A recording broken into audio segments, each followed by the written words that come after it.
வீடியோக்குள்ளே போகிறதுக்கு முன்னாடி this video sponsor by Mod shopping app. இந்த ஆப் ப்ளே ஸ்டோரில் அவைலபிளாக இருக்குது. இன்ஸ்டால் பண்ணிவிட்டு உங்களுக்கு பிடிச்சவாறு எந்த பொருளாவது வாங்கி கொள்ளலாம்.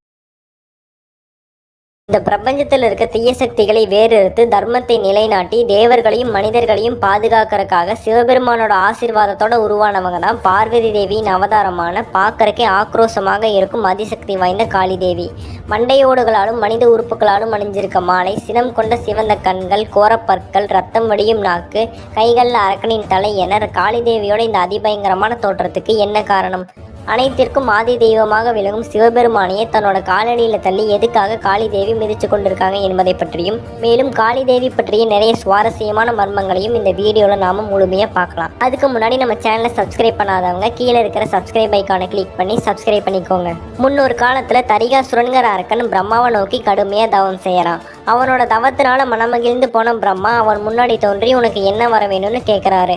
அதுக்கு அந்த அரக்கன் தனக்கு சாகா வர வேணும்னு கேட்குறான். அதுக்கு பிரம்மாவோ இந்த உலகத்தில் பிறந்த எல்லாருக்குமே அழிவுங்கிறது நிச்சயம் உண்டு, அதனால இந்த வரத்தை உனக்கு கொடுக்க முடியாதுன்னு சொல்லி மறுத்துறாரு. உடனே என் தரிகாசுரன் ஒரு சூழ்ச்சியான வரத்தை கேட்குறான்.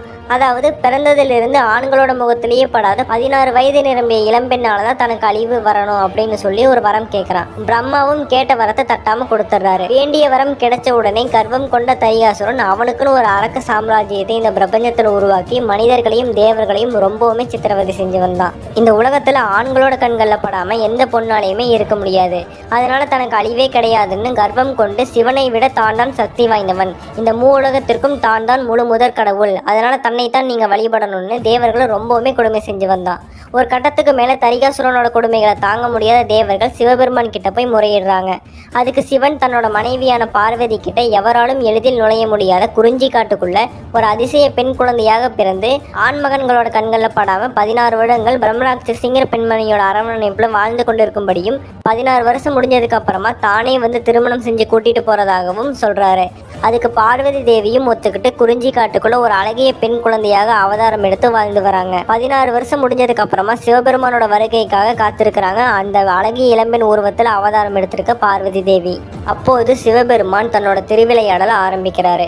நாரத முனிவரை கூப்பிட்டு குறிஞ்சி காட்டுக்குள்ள ஒரு அழகிய இளம்பெண் இருப்பதாகவும் அந்த பெண்ணை தான் திருமணம் செஞ்சுக்க போறதை தரிகாசுரனுக்கு தெரியப்படுத்தும்படியும் சொல்றாரு.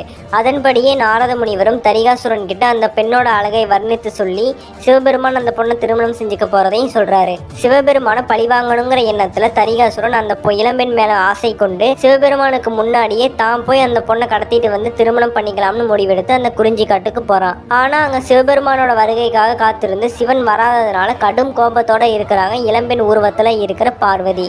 அப்ப அங்க போன தரிகாசுரன் அந்த பொண்ணோட அழகுல மயங்கி விண்ணுலகம், மண்ணுலகம், பாதாள உலகம் என உலகத்திற்கும் தான் தான் முழு முதற் கடவுள், சிவனை விட நானே சக்தி வாய்ந்தவன், அதனால தன்னை திருமணம் பண்ணிக்கோன்னு வற்புறுத்தி அந்த இளம்பெண்ணோட கைகளை பிடிச்சி கடத்திட்டு போக முயற்சி செய்யறான். அப்போதுதான் அந்த இளம்பெண் உருவத்தில் அவதாரம் எடுத்திருக்க பார்வதி காளி தேவியா விஸ்வரூபம் எடுக்கிறாங்க. கோபத்தின் உச்சத்தில் இருந்த காளி சிவந்த கண்களுடனும் நாக்கை வெளியே நீட்டியபடியும் பார்க்கறக்கே கதிகலங்க வைக்கிற தன்னோட சுய உருவத்தை காட்டுறாங்க. தரிகாசுரனுக்கு அங்கே நடக்கிறது ஒன்றுமே புரியலை.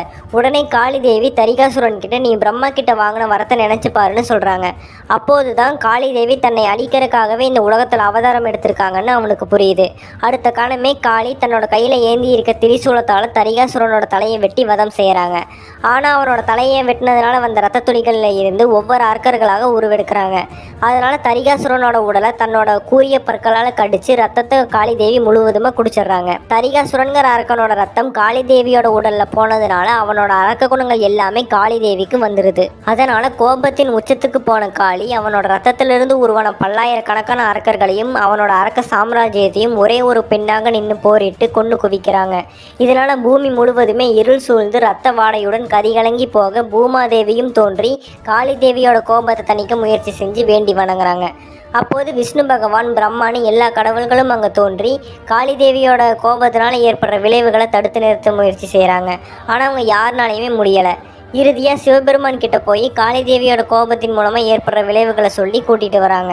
அங்க இருந்த எல்லா அரக்கர்களையும் கொன்னு அவங்களோட கை கால்களையும் மண்டை ஓடுகளையும் மாலையா அணிஞ்சு தரிகாசுரனோட தலைய கைகளில் ஏந்தியும் திரிசூலத்தை மற்றொரு கைகளில் ஏந்தியும் நாக்கில் ரத்தம் சொட்ட சொட்ட கோர தாண்டவம் ஆடிக்கொண்டிருக்கிற காளி தேவியோட காலடியில போய் சிவபெருமான் படுத்துக்கிறாரு. அப்போது சிவபெருமானோட நெஞ்சில காலை வைக்கிறாங்க காளி தேவி. அதுக்கப்புறமா தான் கால் வச்சிருக்கிறது தன்னோட கணவன் சிவபெருமான் மேலங்கிறத உணர்ந்த கடுமையான கோபத்துல இருந்த காளி தேவி பழையபடி பார்வதி தேவியாக உருவெடுத்து சிவபெருமானோட வந்து ஒன்று சேர்ந்துடுறாங்க. இதன் காரணமாக தான் நாம வழிபடும் காளி தேவியோட பெரும்பாலான படங்கள்ல சிவபெருமான காளி தேவி தன்னோட காலடியில தள்ளி நெஞ்சில மிதிச்சு கொண்டிருக்கிற மாதிரி இடம்பெற்றிருக்கு. அது மட்டும் இல்லாம மாந்திரீகத்துக்காக வணங்கப்படும் தெய்வமாகவும், போருக்கு செல்வதற்கு அல்லது ஏதாவது ஒரு போட்டிக்கு செல்வதற்கு முன் வழிபடும் வெற்றியை கொடுக்கும் தெய்வமாகவும் வணங்கப்பட்டு வராங்க நம்ம காளி தேவி. ஆணின் வீரத்துக்கு நிகர் பெண்களின் வீரம்ங்கிறத உணர்த்தும் ஒரு தெய்வமாகவும் விளங்குறாங்க. காளி தேவியை காளியம்மன், காட்டேரி, மயான காளி என்ற பெயர்களையும் நாம் வழிபட்டு வருகிறோம். வேண்டினவங்க நல்லவர்களோ தீயவர்களோ வேண்டினவங்களுக்கு வேண்டியவற்றை கொடுக்கும் தெய்வமாகவும், மனதில் தைரியத்தையும் வீரத்தையும் கொடுக்கும் தெய்வமாகவும் வழங்கப்பட்டு வராங்க நம்ம காளி தேவி.